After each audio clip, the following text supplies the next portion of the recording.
ogeysiis taariikhdu markay tahay 19 ilaa 21 November waxaa magaalada Aarhus ee wadanka Denmark ka furmi doona shirweynihii afraad ee dalada Beedan oo ay ku mideysan yihiin ururada qurba joogta Puntland ee qaaradda Yurub. Shirka ayaa sanadkan waxaa soo qaban qaabiyay ururka Puntland Diaspora Forum Denmark (PDFD).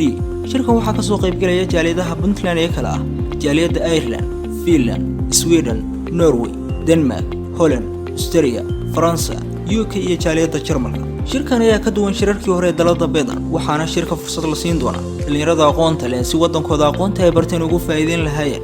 dalada Beedan waxay ku wargelinaysaa dhammaan ururada xubnaha ka ah dalada in la gaaray waqtigii la qaban lahaa shirweynaha afraad ee dalada. sidoo kale ururka Puntland Diaspora Forum Denmark PDFD sanadkan soo agaasimay shirweynaha waxa uu taariikhdu markay tahay 16 November ilaa 23 November qabanaya tababar aqoon kororsi ah oo la xiriira sidii dhalinyarada loogu wacyigelin lahaa afkaaraha ku aadan xaq jirka. shirweynaha afraad ee dalada ay ku mideysan yihiin ururada qurba joogta Puntland ee qaaradda Yurub waxaa la qabanaya 19 November waxa uu soo xirmayaa 21 November ee 2019 wuxuuna ka dhacayaa magaalada Aarhus ee dalka Denmark.